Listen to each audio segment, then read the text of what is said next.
Assalamualaikum warahmatullahi wabarakatuh. Alhamdulillahirrabbilalamin. Wabihi nasta'in wa ala umuri dunya waddin wa ala alihi wa sahbihi ajma'in, amma ba'du. Yang pertama, marilah kita panjatkan puji dan syukur kehadirat Allah Subhanahu wa Ta'ala, yang dimana pada hari ini, pada kesempatan kali ini, kita masih diberikan nikmat sehat, nikmat iman, dan nikmat kesejahteraan, sehingga kita masih bisa melakukan aktivitas kita sebagaimana mestinya. Tak lupa, marilah kita panjatkan pula salawat dan salam kepada junjungan alam, yaitu Habibana wa Nabiyana Muhammad Sallallahu Alaihi Wasallam, kepada keluarganya, kepada sahabatnya, kepada para tabi'in dan tabi'atnya, dan insya Allah kepada kita selaku umatnya hingga akhir zaman kita mendapatkan syafaat. Amin, amin ya rabbal alamin.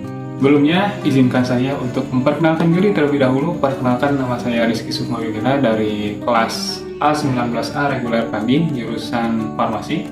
Di sini, saya akan sedikit sharing kepada rekan-rekan sekalian mengenai budaya berpakaian menurut syariat Islam.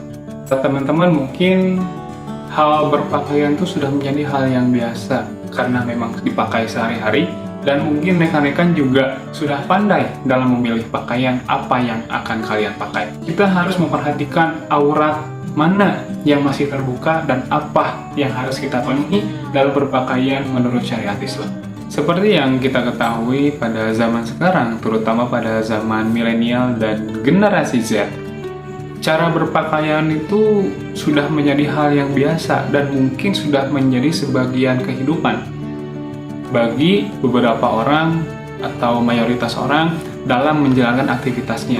Banyak juga influencer-influencer yang merekomendasikan bagaimana pakaian yang serasi, bagaimana pakaian yang bagus dan enak untuk dilihat, tapi harus yang kita perhatikan terutama pada sisi syariat Islam.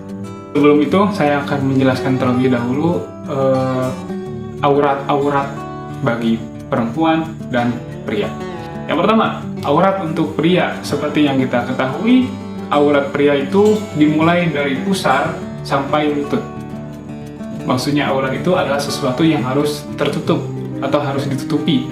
Karena itu sudah menjadi syarat atau kewajiban kita sebagai hamba yang beriman atau muslim yang beriman terhadap Allah Subhanahu wa Ta'ala, yang harus menjalankannya sesuai dengan hati nurani kalian dan dilaksanakan hanya karena Allah Subhanahu wa Ta'ala.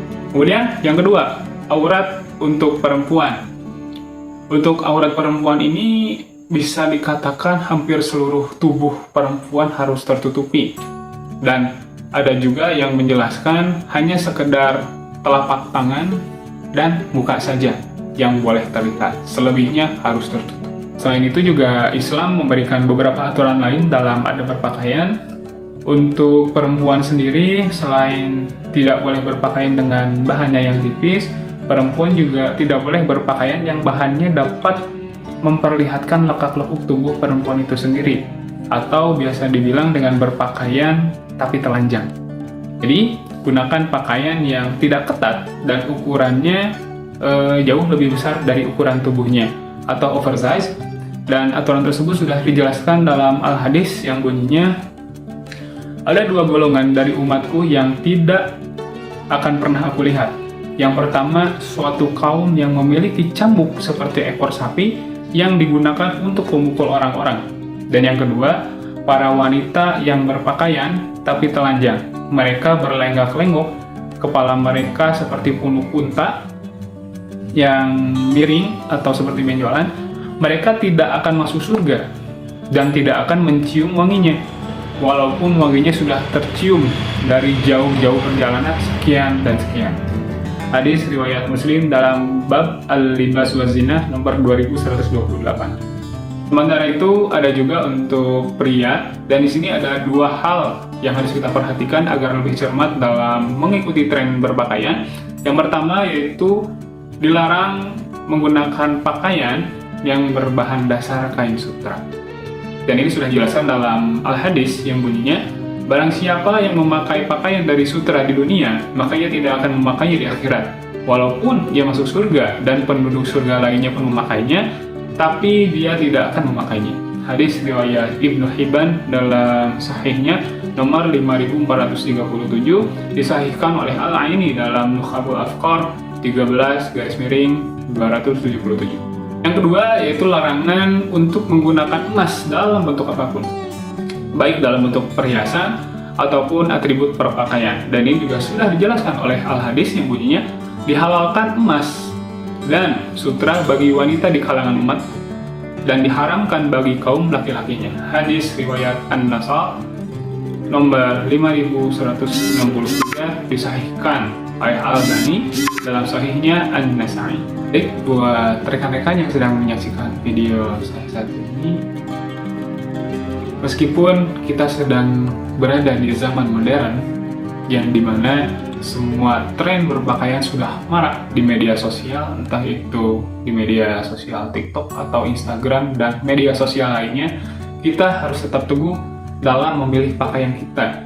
Karena itu kita sebagai muslim harus pandai memilah dan memilih pakaian, karena itu akan mencerminkan diri kita sendiri.